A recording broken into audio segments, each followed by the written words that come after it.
बिस्मिल्लाहिर्रहमानिर्रहीम। Welcome to English PS. आज के इस क्लास में आप एक छोटा सा एडवांस इंग्लिश सेंटेंस स्ट्रक्चर सीखने वाले हैं जो आपके लिए बहुत इम्पोर्टेंट है। So let's start.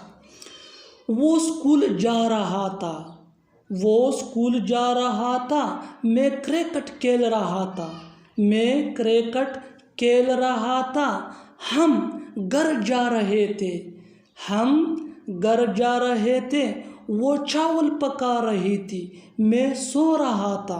My dear viewers, इन फकरों को गौर से देखो, इनमें एक चीज़ कॉमन है और वो है रहा था, रहे थी या रहे थे। ऐसे फ़िक्रे हम अपने डेली लाइफ में ज़रूर या तो खुद इस्तेमाल करते हैं या दूसरों से सुनते हैं। ऐसे फ़िक्रों के लिए इंग्लिश का जो स्ट्रक्चर यूज़ होता है वो इंतहाई सिंपल, आसान सा है और इस स्ट्रक्चर को सीखने के बाद आप भी इस काबिल हो जाएंगे कि ऐसे फ़िक्रे बआसानी इंग्लिश में बोलने के काबिल हो जाएंगे। सो वो स्ट्रक्चर कुछ यूँ है, सब्जेक्ट प्लस वाज या वर। वाज या वर ये सब्जेक्ट के मुताबिक होगा। इसके बाद verb plus ING plus object, subject plus was या verb plus verb plus ING plus object.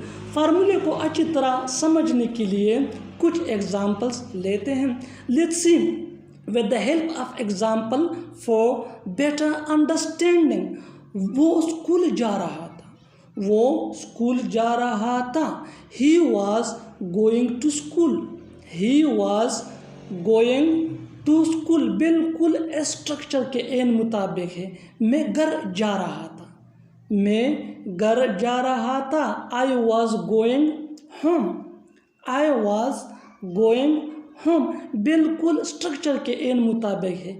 हम खाना खा रहे थे, हम खाना खा रहे थे, we were eating food, we were eating food. मैं सो रहा था, मैं सो रहा था, I was sleeping, I was sleeping.